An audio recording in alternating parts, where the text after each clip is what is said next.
इस कार्यक्रम के पुण्यांशक हैं श्री राकेश कुमार छाया जैन, श्री नवीन कुमार सुनीता जैन, श्री शरद कुमार संगीता जैन, श्री संजय प्रीति जैन, सोनाली, सौम्या, सार्थक, संस्कार, संभव, सिद्धांत जैन, श्रीति, समय जैन एवं समस्त बटियावदा परिवार, राहतगढ़, जिला सागर, मध्य प्रदेश।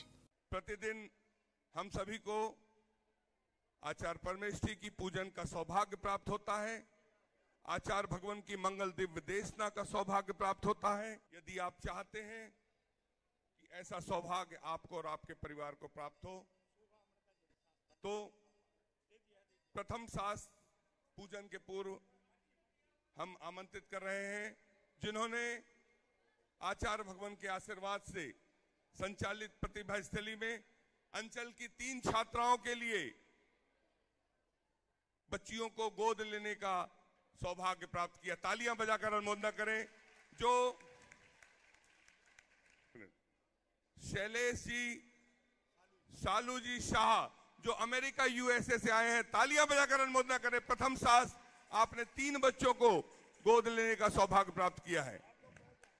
और अगले क्रम में मैं आमंत्रित कर रहा हूं शोभा जी जैन, अमृता जी जैन, मुकेश जी जैन, संध्या जी जैन, डिंडोरी, आपने भी शास्त्र दान का सौभाग्य प्राप्त किया। तालियां बजाकर अनुमोदना कर दें। आप भी आए, आचार्य भवन के कर कमलों में शास्त्र प्रदान का सौभाग्य प्राप्त करें। अशोक जी, आम्रपाली परिवार, सिर्फ 2 लोग आएंगे जिनके नामों की घोषणा हो रही है। आप भी भिलाई से हैं। अशोक जी, आम्रपाली, तालियां बजाकर अनुमोदना और शास्त्र भेंट का सौभाग्य।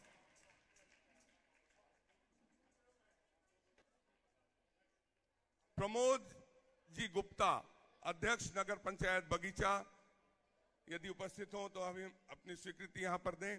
भिलाई से, सेक्टर 6 से, दुर्ग से लगभग 70 लोग हैं। ताली बजाकर चंद्रगिरी तीर्थ क्षेत्र की ओर से अभिवादन, हार्दिक अभिनंदन, स्वागत। आप सभी अपने स्थानों से नमन करें।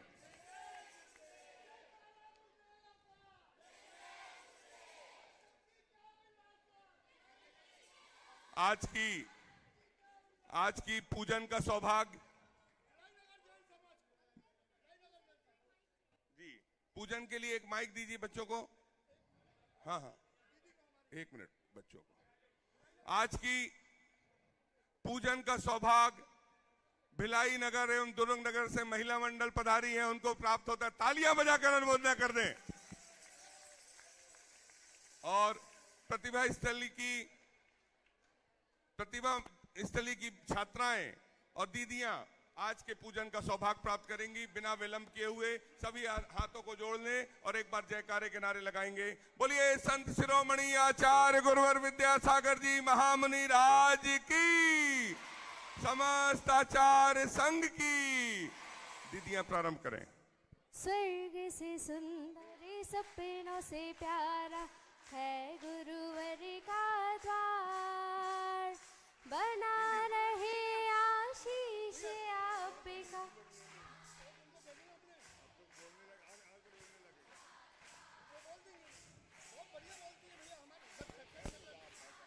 विद्यासागर गुरु महान, जन जन के हैं ये भगवान। गुरु के द्वारे आए, पूजन करने आए।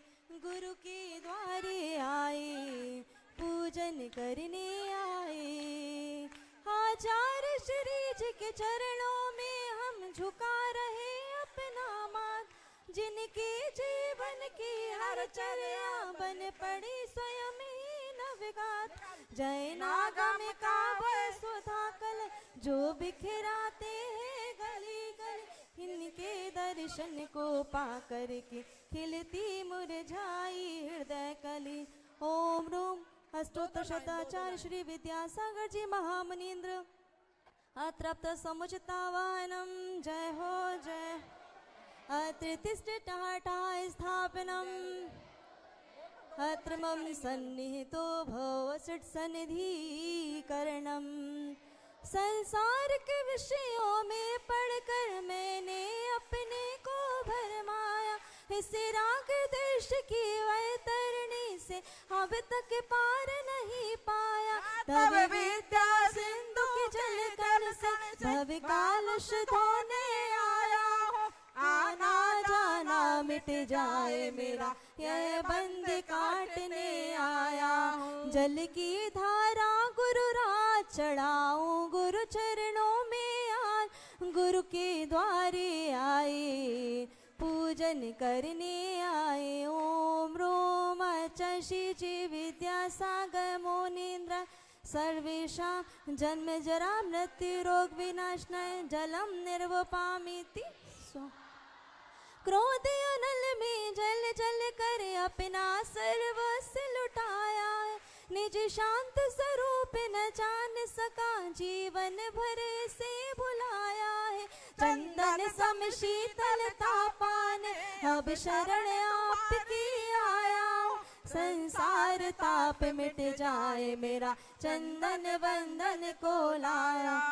चंदन चढ़ाऊं गुरु राज शीतलता पाने गुरु आए गुरु के द्वारे आए पूजन करने आए। ओम रोम शशि जी विद्यासागर मुनीन्द्र सर्वेषां संसार ताप विनाशनाय चंदनम निर्वपामिति स्वाहा।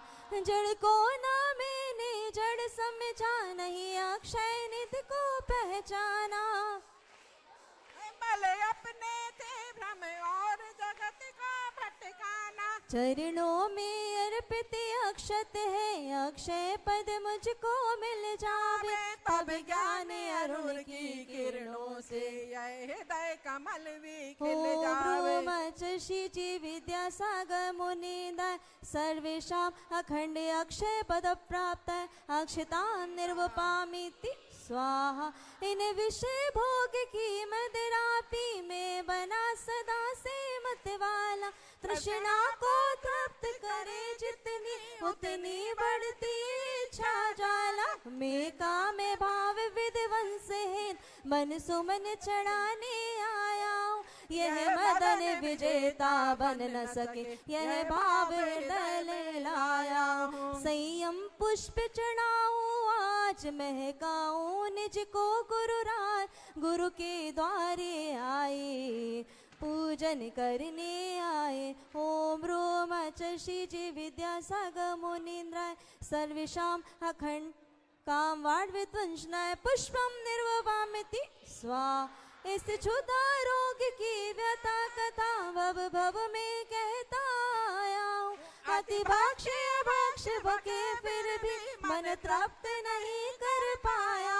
नए वेद समर्पित करके मैं तृष्णा की भूख मिटाऊंगा और अधिक ना भटक सका यह अंतर बोध जगाऊंगा। गुरु दृष्टि पाने आज आत्म क्षुधा मिटे गुरु राज गुरु के द्वारे आए पूजन करने आए। ओम रोम शशि जी विद्यासागर मुनीन्द्राय सर्वेषां महाक्षुधा रोग विनाशनाय नैवेद्यम निर्वपामिति स्वाहा। मोहांधकार से व्याकुल हो निज को नहीं मैंने पहचाना मेरा देश में लिप्त रहा इस हाथ रहा बस पछताना। यह दीप समर्पित है मुनिवर मेरा तम दूर भगा देना। तुम ज्ञान दीप की बाती से मम अंतर दीप जला देना। तेरे दर्शन पाकर आज मन की निशा मिटी गुरु राज गुरु के द्वारे आए पूजन करने आए। ओम रोम शशि जी विद्यासागर मुनीन्द्राय सर्वेषां मोहांधकार विनाशनाय दीपम निर्वपामिति स्वाहा। इन्हें अशुभ कर्म ने घेरा है मैंने अब तक यह माना था बस पाप कर्म तज पुण्य कर्म को चाह रहा अपनाना था। शुभ अशुभ कर्म सब रिपुदल है मैं इसे जलाने आया हूँ इसलिए आपके चरणों में ये धूप चढ़ाने आया हूँ। ओम रोम शशि जी विद्यासागर मुनीन्द्राय सर्वेषां अष्ट दुष्ट कर्म दहनाय धूपम निर्वपामिति स्वाहा। भोगों को इतना भोगा कि खुद को ही भोग बना डाला। साधक का अंतर मैंने आज मिटा डाला मैं चिदानंद में लीन रहूं पूजा फल पाना है, पाना था जिसके द्वारा वह मिल बैठा मुझे ठिकाना है। ओम रूम शशि जी विद्यासागर मुनीन्द्राय सर्वेषां मोक्ष महाफल प्राप्त फलम निर्वामिति स्वाहा। जग के वैभव को पा करके निश दिन कैसा मस्त रहा, चारों गतियों की ठोकर को खाने में ही अभ्यस्त रहा। मैं हूँ स्वतंत्र ज्ञाता दृष्टा, मेरा पर से क्या नाता है, कैसे अनर्घ पद पा जाऊं यह अरुण भावना भाता है। गुरु चरणों में आज अर्घ चढ़ाए हम गुरु अनर्घ पद पाने आए, गुरु चरणों में आए। ओम रूम शशि जी विद्यासागर मुनीन्द्राय सर्वेषां अनर्घ पद प्राप्त अर्घम निर्वपामिति स्वाहा। भावों की निर्मल सरता में अवगाहन करने आया, सबका सारा दुख दर्द हरो यह अर्घ भेंटने आया। हे तपो मूर्ति है आराधक, हे योगीश्वर है महासन, हे अरुण कामना देख सके युग युग तक आगामी वसंत। ओम रूम निजानंद लवलीन आचार्य गुरुवर श्री विद्यासागर जी महामुनिंदा सर्वेषां अनर्घ पद प्राप्त अर्घम निर्वपामिति स्वाहा। नमोस्तु अचषि जी, नमोस्तु नमोस्तु। हम सभी अपने हाथों को जोड़ लें, आचार्य भगवान के चरणों तक चलें। हे भगवान नमोस्तु नमोस्तु नमोस्तु।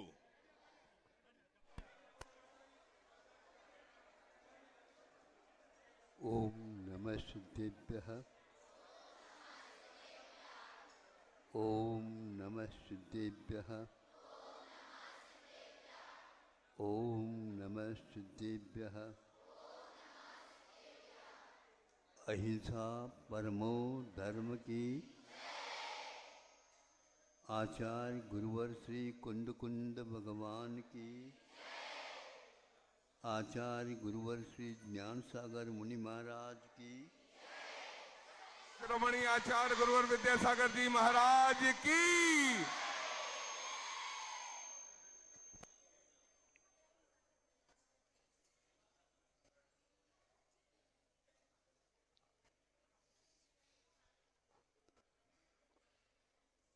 गाय के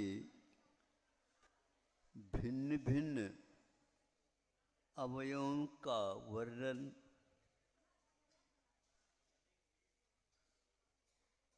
संतों ने अथवा कवियों ने खुल करके किया है और विश्वास दिलाया ये ऐसा क्यों, तो उसका स्पष्टीकरण भी उन लोगों ने दिया। जब जन्म देती है बछड़े को और तब से वह उसकी काया के विषय में जो जीवन पर्यंत उसकी काया निरोग रहे, इसके बारे में वह क्या करती।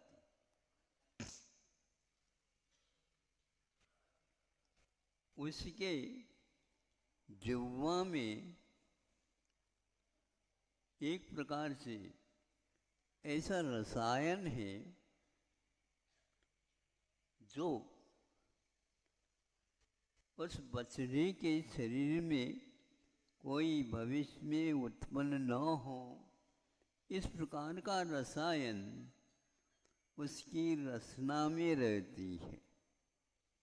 रसना में गाय के जीभ में रहती है।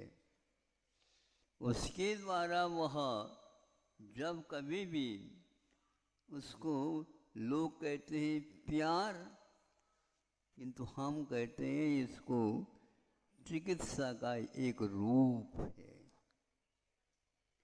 कौन देता है पशुओं के लिए चिकित्सा का रूप? नहीं दे सकता।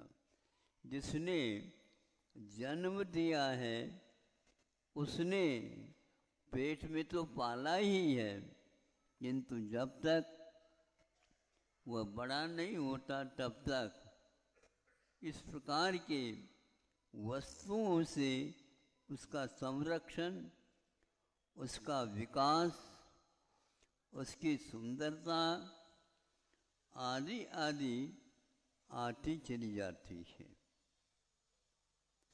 आज आप लोग इस विद्या को, इस विधि को,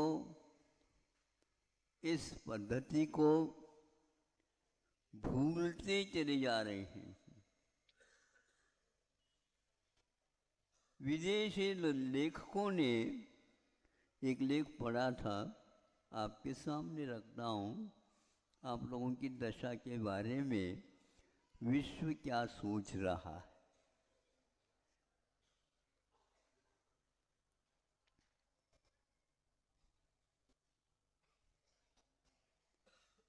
जन्म देने के लिए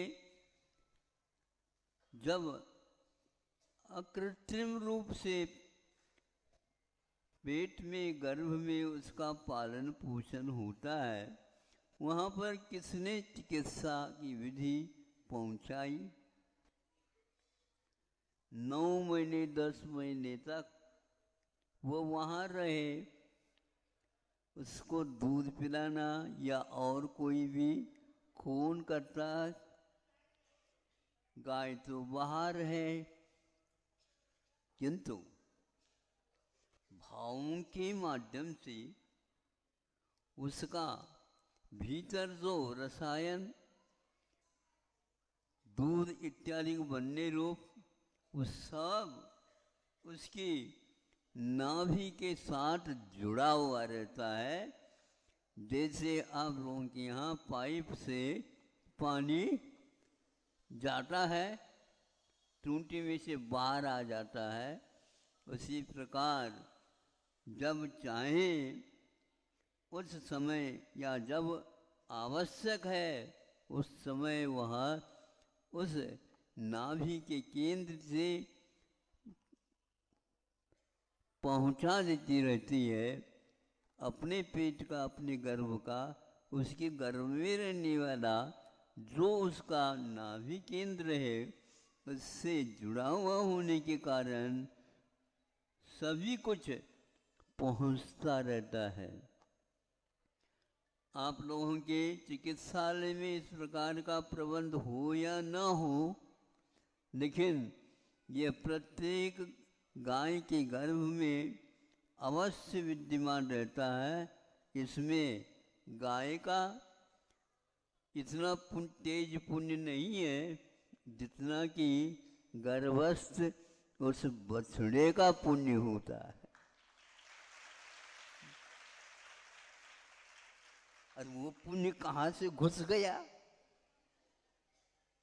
वो पुण्य घुसा नहीं, उसने अतीत काल में इस प्रकार किसी के ऊपर उपकार किया हो, उसका परिणाम वहाँ पर जन्म लेने से पूर्व से ही दवाइयों का भी प्रबंध, भोजन का भी प्रबंध, पानी का भी प्रबंध, और सक्रिय जगह है उसमें इतना बड़ा कैसा रहता होगा, बहुत आराम के साथ रहता है। और वैसे तो संकोच तो रहता ही है इतना तो, लेकिन फिर भी उसको नींद भी आती है, नींद की गोली भी पहुंचती रहती है, क्योंकि बच्चे के पालन पोषण के लिए निद्रा भी आवश्यक है। अब उस रसायन के माध्यम से उसके जिह्वा में इस प्रकार के विषाक्त भी वस्तु रहती हैं, उसके माध्यम से वहाँ उसको लाड़ प्यार जैसा कहते हैं, लेकिन वह लाड़ प्यार नहीं, वह चिकित्सा पद्धति है उसके द्वारा वो सब जगह उस रसायन को पहुंचा करके, अब जब उसका जन्म होता है उसके जो ऊपर कवच रहता है उसको दूर कर दिया जाता है। तो फिर बाद में आप उसको देखो कि कौन से साबुन और कौन से सोडा से उसका स्नान किया गया, नहीं, लेकिन वह बहुत ही व्यवस्थित वहाँ पर कार्य होता है। उसमें दूध का प्रयोग वह न करके अपनी जीवा में जो उसके लिए रसायन है, जो कि एक प्रकार से विषाक्त हो सकता है लेकिन उसके माध्यम से ठीक कर देती है। तो मैं ये कह रहा था, अमेरिका के माध्यम से एक डॉक्टर ने लिखा, यह कृत्रिम नहीं अकृत्रिम स्वाभाविक रूप से ही उतने दिनों में उसका जन्म होना, गर्भ में आना, उसका विकास होना आदि ये सब उसके पुण्य कर्म के उदय से होते हैं। उन्होंने ये कहा था, यह स्वाभाविक जब है, प्रकृति प्रदत्त यह कार्य है, इसके लिए बाहरी प्रबंध की आवश्यकता क्या है? कोई आवश्यकता नहीं। तो उन्होंने कहा कि विश्व में बहुत सारे राष्ट्र हैं, उन राष्ट्र में लगभग 20% राष्ट्र तो उसको आज भी बिना शल्य चिकित्सा के उसको जन्म दिलाया जाता है, और जन्म तो हो ही जाता है। पहले धाय वगैरह के माध्यम से इन कार्यों को कराया जाता था, और वो इस प्रकार होता था, उस माँ को यह ज्ञान ही न हो और वह उसका जन्म हो जाता था। तो 80% भारत में शल्य चिकित्सा के द्वारा ही प्रसव होता है। यह जो नियम बनाया गया है, यह एक बहुत व्यावसायिक है, और इसलिए इसका लोगों को डट करके विरोध करना चाहिए। क्योंकि जो गरीब होते हैं वह चिकित्सालय में कहाँ से जाएं, कैसे जाएं? नहीं, किंतु उनका आज तक चलता आया है। जंगलों में भी वह रहते हैं तो भी वह काम उनका ये एक स्वाभाविक धर्म है, ये प्रकृति प्रदत्त है, कर्मों के ऊपर आधारित है, और अपने आप वह हो जाता है। बाद में जब जन्म होता है उसके लिए दूध अब कौन पिलाएगा? वह माँ पिलाएगी। दूध कहाँ से आएगा? जो खाता है घास वगैरह, अरे घास खाने से दूध कैसे मिलेगा? ये आप लोग सोचो। आप पैसे की ओर देखते हो, पैसे से क्या, पैसे में दूध है क्या? नहीं है। तो आप लोग इस ओर क्यों नहीं देख रहे हैं? तो 80% है ये एक प्रकार से उस बच्चे के ऊपर और वह बच्चे की माँ के ऊपर, दोनों के ऊपर इसका बुरा प्रभाव पड़ जाता है। लेकिन इसके बिना वह प्रसव हो नहीं सकता। यह जो पब्लिसिटी, यह जो विज्ञापन के माध्यम से सब लोगों की धारणा को चुराया जा रहा है। हाँ, और डॉक्टर लोग कहते हैं अरे इसके माध्यम से तो 10-20 हजार तो मामूली चीज है। ये क्या है? ये एक अद्वितीय तत्व है। इसका उपयोग कैसे कहाँ करते? गांव में आज भी जीवित है। बाहर लेपते हैं, नहीं समझे? तो वहाँ सूर्य के प्रकाश, धूप आदि उसमें विशेष असर न कर सके, घर में भीतर शांति बनी रहे, ठंडा ठंडा गर्मी के दिनों में बना रहे और सर्दी के समय पर गर्माश बना रहे। इतना नहीं, चूल्हे के ऊपर भी वो उस गोबर के लेप करते हैं और एक तरफ से वहाँ, इसको मैं भूल गया अच्छा शब्द है ये,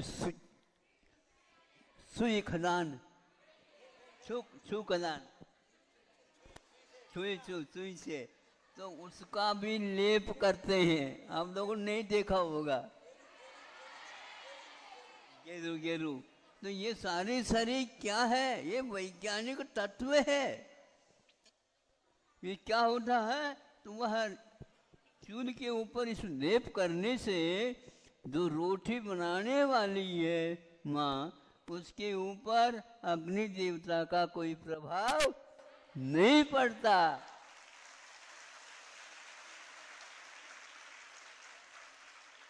आज आप लोगों के लिए आंखों के लिए दवाई बहुत लेना पड़ता है और वहाँ पर लेने की कोई आवश्यकता नहीं।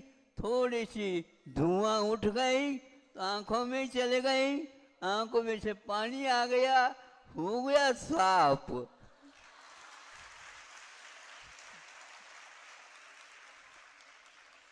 प्राकृतिक रूप से सब कुछ होता था। ये कृत्रिम और विदेशी शिक्षा, हाँ बहुत पैसा खर्च कर रहे हैं, वो तो पैसा ज़्यादा है इसलिए कर रहे हैं, लेकिन उस पैसे का मैं तो समझता हूँ कोई महत्व है ही नहीं। हाँ, यदि उसका जो वो गरीब है उनके लिए दे दो तो उससे परिवार खड़े हो जाएंगे। हमारे संतों ने हम लोगों के ऊपर ऐसा प्रभाव डाला, अपनी लेखनी के माध्यम से उसको आस्था के साथ पढ़ते हैं तो जीवन स्वाभाविक है, प्राकृतिक है और कुछ ऐसे पदार्थों से दूर रहने से अपने आप ही हिंसक वृत्ति, तामसिकता आदि आदि चली जाती है और गाय के पास रहने से, उसके दूध के सेवन करने से, उसके और भी वस्तुओं के सेवन करने से, ये लिखा हुआ है ग्रंथों में, मनुष्य का जीवन एक प्रकार से उसके माध्यम से बहुत सुंदर बन सकता है। इसलिए प्रत्येक व्यक्ति के आंगन में गैया बंधी रहती है, उसके माध्यम से प्रदूषण अपने आप ही दूर होता है, ऐसे ही लिखा हुआ है और वहाँ सिद्ध भी किया गया है। इतना ही पर्याप्त है। बहुत से आप लोग भूल जाते हैं, इतना ही दे देता हूँ, 10-20 मिनट भी कम नहीं होते हैं। हाँ, अब यह आप लिखोगे तो बड़ी बड़ी पोथी लिखी जा सकती है।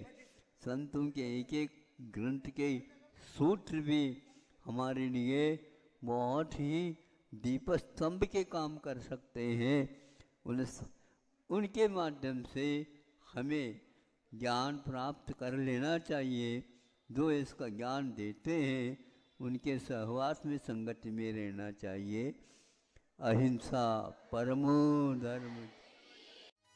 इस कार्यक्रम के पुण्यार्चक थे श्री राकेश कुमार छाया जैन, श्री नवीन कुमार सुनीता जैन, श्री शरद कुमार संगीता जैन, श्री संजय प्रीति जैन, सोनाली सौम्या सार्थक संस्कार संभव सिद्धांत जैन, श्रीति समय जैन एवं समस्त बटियावदा परिवार, राहतगढ़, जिला सागर, मध्य प्रदेश।